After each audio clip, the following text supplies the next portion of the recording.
अस्सलामुअलैकुम एंड सत श्री अकाल। एक हिंदू लड़के का कहना है कि सिख सरदार बहुत ज्यादा अमीर होंदे ने। सिख सरदार इन्ने ज्यादा अमीर क्यों होंदे ने, की कंप्लीट डिटेल है अज दी अपनी इस वीडियो दे विच आपां जानांगे। वीडियो शुरू करदे हां ते वीडियो शुरू करन तो पहला एक छोटी जी बेनती है कि जिहड़े वीर भैणां भरा बजुर्ग इस चैनल ते नवे ने काइंडली चैनल नूं सबसक्राइब कर लैण और बेल आइकन दे बटन नूं प्रेस कर देण। वीडियो शुरू करदे हां, गो। दोस्तों, आज हम बात करेंगे पंजाबी सिखों के बारे में।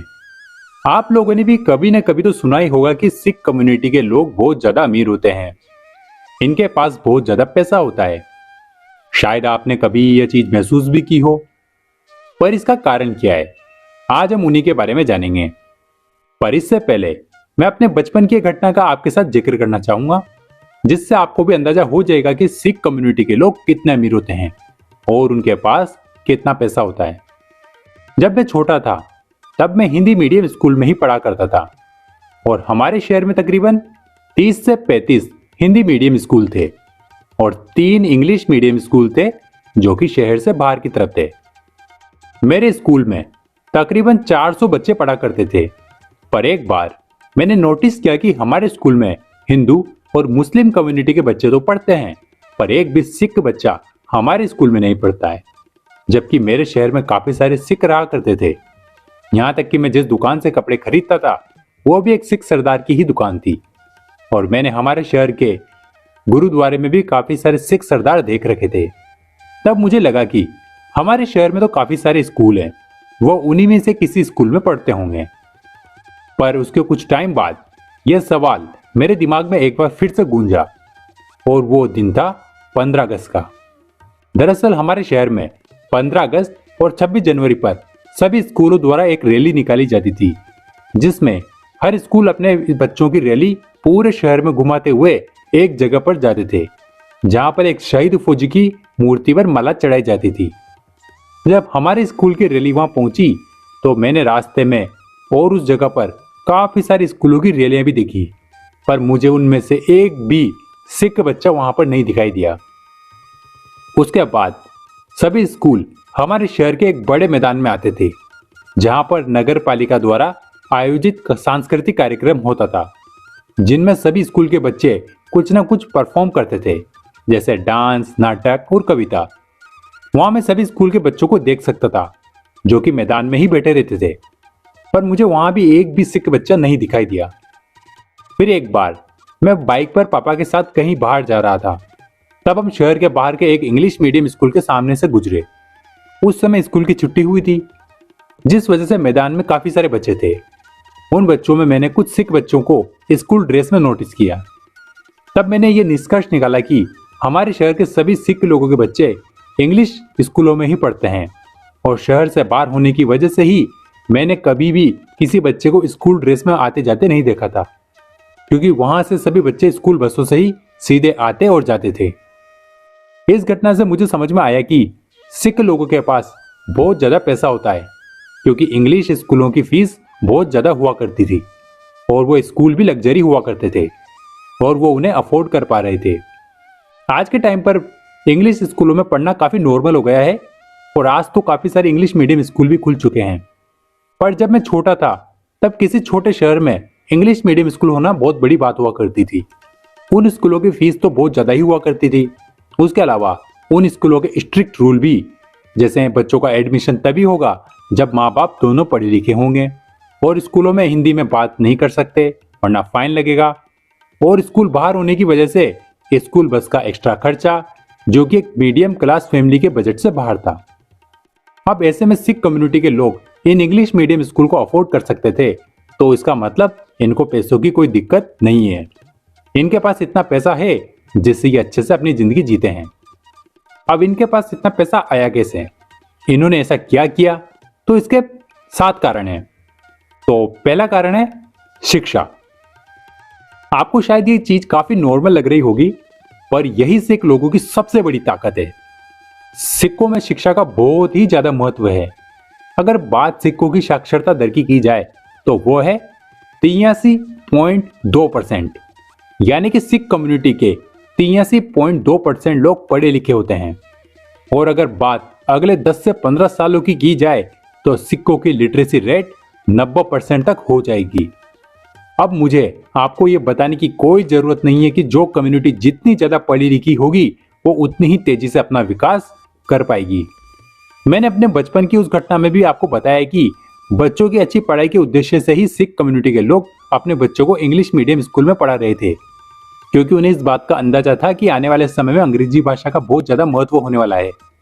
और आज आपको भी पता है कि अंग्रेजी की क्या इंपॉर्टेंस है और आने वाले टाइम पर अंग्रेजी का महत्व और भी ज्यादा बढ़ने वाला है। यानी कि वो समय के साथ बदलती एजुकेशन को अच्छे से समझते थे और ज्यादातर लोग अच्छी पढ़ाई लिखाई को सिर्फ इतना ही महत्व देते हैं कि जिससे उनके बच्चों की नौकरी लग सके।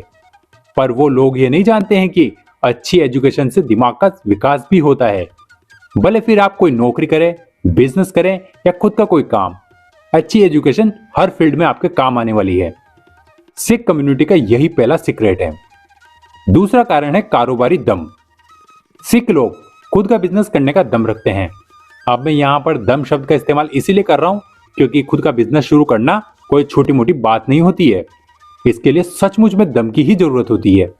अगर किसी सिख बच्चे को अच्छी पढ़ाई लिखाई करने के बाद भी कोई अच्छी जॉब नहीं मिल रही है तो वो अपना टाइम जॉब ढूंढने के पीछे नहीं लगाता है, बल्कि अपना खुद का कोई कारोबार या बिजनेस शुरू करने की सोच लेता है। पर कोई भी सिख आपको बेरोजगार नहीं मिलेगा। वो कुछ भी करेगा पर कुछ न कुछ काम जरूर करेगा, पर फालतू बैठकर नहीं खाएगा। यही कारण है कि आपने कभी भी किसी भी सिख को भीख मांगते हुए नहीं देखा होगा, क्योंकि सिख लोग जितने अपने बहादुरी के लिए फेमस है उतने ही फेमस वो अपनी मेहनत के लिए भी हैं। यही रीजन है कि वो फालतू बैठने से अच्छा खुद का कोई काम धंधा करना पसंद करते हैं। और ये एक ऐसा गुण है जो सभी को इनसे सीखना चाहिए। तीसरा कारण है रिस्क लेने की क्षमता। सिख लोगों में रिस्क लेने की गजब की क्षमता होती है और आपको भी ये पता ही होगा कि जब आप बड़ा रिस्क लेते हो तो उसका इनाम भी बड़ा ही होता है। पंजाब में सिख लोगों के पास बहुत ज्यादा जमीन होती है और वो अच्छे खासे संपन्न भी होते हैं। फिर भी वो लोग अपने घर बार को छोड़कर दूसरे देशों में जाते हैं। ये एक रिस्क ही तो है कि विदेश में जाकर वो कैसे रहेंगे, वो क्या करेंगे, पर वो अपने घर बार को छोड़ने का रिस्क उठाते हैं और वहां अपने आप को जमा लेते हैं और विदेशों में पैसा कमाकर भारत में अपनी फैमिली को भेजते हैं। जबकि ज्यादातर लोग अपने कंफर्ट जोन से बाहर आने से ही डरते हैं। वो कोई रिस्क लेना ही नहीं चाहते। यहां तक कि कई लोग तो अपने शहर या गांव को भी छोड़ने से डरते हैं। सिख लोगों ने रिस्क के दम पर ही कामयाबी के झंडे गाड़े हैं, तो सिख लोगों से यह वाला गुण भी सीखा जा सकता है। चौथा कारण है दान करना। सिख लोगों का एक गुण दान करना भी होता है और यही उनका एक गुण उन्हें अमीर भी बनाता है। अब आप में से काफी सारे लोग तो यही सोच रहे होंगे कि भला दान करने से अमीर कैसे बन सकते हैं? दान करने से तो पैसा और भी कम होता है, बढ़ता नहीं है। पर सिख लोगों के साथ उल्टा है। वो दान करते हैं इसीलिए वो और भी अमीर होते जाते हैं। आपने देखा ही होगा कि गुरुद्वारों में रोजाना फ्री में खाना खिलाया जाता है, तो आप खुद सोचिए इतना पैसा आता आखिर कहां से है? दरअसल ये पैसा होता है डोनेशन का, और गुरुद्वारों में सबसे ज्यादा डोनेशन सिख कम्युनिटी द्वारा ही किया जाता है। सिख लोगों के इसी दान करने के गुण की वजह से उनका दिमाग एक अलग ही तरीके से प्रोग्राम हो जाता है। उनके दिमाग को पता होता है कि उन्हें दान करना ही है और दान भी जितना ज्यादा किया जा सके उतना अच्छा। पर कोई इंसान दान कब कर सकता है? जब उसके पास पर्याप्त पैसा हो। और यहां पर उनका दिमाग एक पुरानी टेक्निक का इस्तेमाल करता है जिसका नाम है सोचो और कामयाब हो जाओ। यह एक बहुत ही पुरानी चाइनीज टेक्निक है जिसमें इंसान सिर्फ सोचकर ही नामुमकिन से नामुमकिन और कठिन से कठिन काम को आसानी से कर लेता है। सिखों के अचेतन मन को पता होता है कि इसकी मेंटलिटी है कि यह दान करेगा ही करेगा और दूसरों की मदद भी करेगा। इसके लिए जरूरत होगी पैसों की, तो ऐसे में उनका अचेतन मन ही हमेशा पैसे कमाने और रिस्क लेने के लिए उन्हें तैयार करता रहता है, जिससे सिख लोगों को हर फील्ड में अच्छा खासा पैसा कमा पाते हैं। आप भी अगर चाहो तो इस पुरानी टेक्निक का इस्तेमाल अपने ऊपर कर सकते हो। बस इस टेक्निक में सोचो और आपका काम ऑटोमेटिक होता चला जाएगा। इस टेक्निक पर हम एक स्पेशल वीडियो लाएंगे जिसमें हम खुलकर इस पर बात करेंगे। तो अगला कारण है मजबूत इरादा। इस बात से आप लोग भी एग्री करोगे कि सिख लोग बहुत ज्यादा मजबूत इरादे वाले होते हैं और उनके मजबूत इरादे ही उन्हें किसी भी काम को करने के लिए प्रेरित करते हैं। सिख धर्म की शुरुआत ही मजबूत इरादे से हुई थी। लोगों की रक्षा करने के लिए जो बहादुर लोग एक साथ आए उन्हें सरदार कहा गया। सिख धर्म आज भी उनके मजबूत इरादों की वजह से ही टिका हुआ है। कम जनसंख्या होने के बावजूद भी जो मान सम्मान और पैसा सिखों ने कमाया है वो सचमुच में काबिले तारीफ है। सिख लोगों द्वारा गुरुद्वारे में लंगर खिलाया जा रहा है और लोगों की सेवा की जा रही है। ऐसा काम करने के लिए कितना मजबूत इरादा चाहिए यह मुझे आपको बिल्कुल भी बताने की जरूरत नहीं है। तो छठा कारण है कृषि और व्यवसाय में सफलता। सिख समुदाय ने अपने धर्म के मूल्यों के आधार पर कृषि और व्यवसाय में भी सफलता प्राप्त की है। सिखों को किसानी का महत्व बहुत पहले से समझ में आ गया था। सिख लोगों ने समय के साथ अपने आप को बदला और बदलते समय के साथ नई आधुनिक तरीके से खेती करना भी शुरू किया और नए जमाने की मशीनों का इस्तेमाल किया, जिसकी वजह से उन्होंने बहुत ज्यादा पैदावार की, जिससे सिख कम्युनिटी फाइनेंशियली फ्री हो गई और इन्हीं पैसों के दम पर उन्होंने जो व्यापार शुरू किए उनमें भी वो सक्सेस हुए। सातवां कारण है परिवार और कम्युनिटी का सहयोग। यह तो आपको भी पता ही होगा कि किसी भी काम को ज्यादा लोग मिलकर करेंगे तो वो काम जल्दी और आसानी से हो जाता है और किसी पर लोड भी नहीं आता है। सिख कम्युनिटी में आपको ये चीज देखने को मिल जाएगी। यह भी एक कारण है जिसकी वजह से सिख लोगों ने जो भी काम शुरू किए उन सब में उन्हें सफलता प्राप्त हुई। उन्होंने खेती की, उसमें भी वो सफल हुए। जब व्यापार किया उसमें भी उन्होंने सफलता हासिल की। जब बात समाज सेवा की आई तो उनमें भी उन्हें परिवार का और अपनी कम्युनिटी का पूरा सहयोग मिला। यह कहना बिल्कुल भी गलत नहीं होगा कि सिख कम्युनिटी जब भी कोई बड़ा काम शुरू करते हैं तो उन्हें पूरी कम्युनिटी का साथ मिलता है। अब जहां इतनी एकता हो वहां सफलता नहीं होगी तो कहां पर होगी। ये एक ऐसी चीज है जो हर किसी को सीखने की जरूरत है। तो ये वह 7 गुण हैं जो आपको सिख लोगों में देखने को मिल जाएंगे और इन गुणों को जो भी अपनाएगा उनका सफल होना भी निश्चित ही है। तो हम एक बार फिर से इन कारणों को देख लेते हैं जो हमने इस वीडियो में डिस्कस किए हैं। तो पहला गुण है शिक्षा। चाहे कुछ भी हो जाए आप शिक्षा को हमेशा महत्व दें, क्योंकि अच्छी शिक्षा ही हर इंसान को सफल बनाने की पहली सीढ़ी है। दूसरा गुण है कारोबारी दम। अगर आप बेरोजगार हो और कोई नौकरी ना हो तो आपको अपना खुद का कोई बिजनेस या कोई काम शुरू कर देना चाहिए। तीसरा गुण है रिस्क लेने की क्षमता। इस दुनिया में सभी को एक ही लाइफ मिलती है। अगर उस लाइफ को भी हम ऐसे ही घर बैठे कंफर्ट जोन में रहकर खत्म कर देंगे तो इस अमूल्य जीवन का कोई मतलब ही नहीं है। रिस्क न लेने से आपकी लाइफ बिना किसी टेंशन और परेशानियों के तो निकल जाएगी, पर वो सक्सेस आपको कभी भी नहीं मिलेगी जो आपको और आपकी आने वाली पीढ़ियों की जिंदगी बदल सकती है। चौथा गुण है दान करना।